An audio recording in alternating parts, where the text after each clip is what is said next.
Welcome to Tiruppur cooking. இன்றைக்கி நம்ம பட்டாணி மசால் எப்படி செய்கிறதுன்னு பார்க்கலாம். பட்டாணி மசால் செய்ய பட்டாணி ஒரு 8 மணி நேரம் நம்ம ஊற வச்சிட்டோம். இப்போ தண்ணி ஊற்றி உப்பு போட்டு வேக வச்சுக்கலாம். கல்லுப்பு 1 ஸ்பூன் போடுறோம். இதை 4 விசில் விட்டு வேக வச்சுக்கலாம். இப்போ நம்ம பட்டாணி வேகிறதுக்குள்ள தேவையான மசால் ரெடி பண்ணிக்கலாம். தேங்காய் 1 கப் எடுத்துக்கலாம். பொட்டுக்கடலை ஒரு 3 ஸ்பூன் எடுத்துக்கலாம். மிளகு 1/2 ஸ்பூன் போட்டுக்கலாம். வரமிளகாய் 3 போட்டுக்கலாம். இஞ்சி ஒரு துண்டு போட்டுக்கலாம். இதை பொடியாக நல்லா தட்டியிருக்கேன், அப்போ தான் நல்லா அரைவிடும். பூண்டு ஒரு 10 பல் போட்டுக்கலாம். கருவேப்பிலை சிறிதளவு போட்டுக்கலாம். மஞ்சத்தூள் 1/2 டீஸ்பூன் போட்டுக்கலாம். சோம்பு 1 ஸ்பூன் போட்டுக்கலாம். பட்டை 2 போட்டுக்கலாம். இது எல்லாத்தையுமே தண்ணி ஊற்றி நம்ம நைஸாக அரைச்சிக்கலாம்.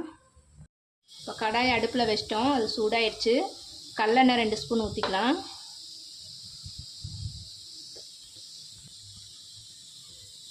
பெரிய வெங்காயம் 1 எடுத்து பொடியை நறுக்கி வச்சுக்கலாம். இதை போட்டுக்கலாம்.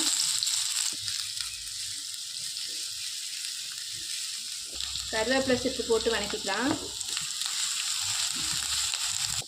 இது கூட சிறிது புதினா போட்டுக்கலாம். இப்போ வெங்காயமெல்லாம் வதங்கிடுச்சு. இது கூட அரைச்ச மசாலா ஊற்றிக்கலாம்.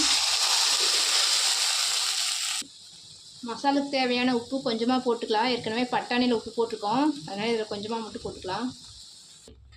இப்போ பட்டாணி மசால் வந்து ரெடி ஆயிடுச்சு. அது கூட நம்ம வேக வச்ச பட்டாணியும் தண்ணி இதில் ஊற்றிக்கலாம்.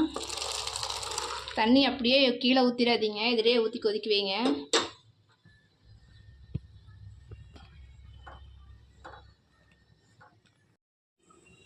மசால் கொதிக்கிறதுக்குள்ளே மசால் மேலே போடுறதுக்கு ஒரு காணை ரெடி பண்ணிடலாம். எண்ணெய் காஞ்சிடுச்சு. அதுக்குள்ளே இந்த காணை வந்து நம்ம பொரிச்சு எடுத்துக்கலாம். இப்போ காணை நல்லா பொரிஞ்சிடுச்சு, இதை எடுத்துடலாம்.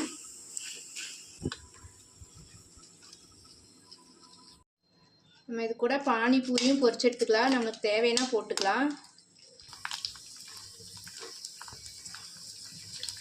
இப்போ மசால் கொதிச்சு நல்லா கெட்டியாயிடுச்சு.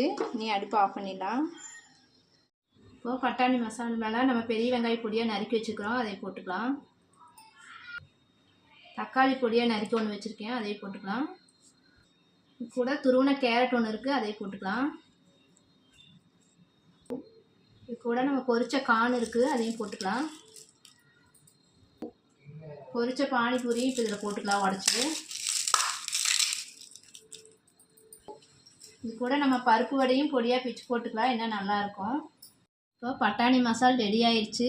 இந்த மாதிரி நீங்கள் குழந்தைகளுக்கு செஞ்சு கொடுங்க, விரும்பி சாப்பிடுவாங்க. இந்த வீடியோ உங்களுக்கு பிடிச்சிருந்தா லைக் பண்ணுங்கள், ஷேர் பண்ணுங்கள், சப்ஸ்கிரைப் பண்ணுங்கள். தேங்க்யூ.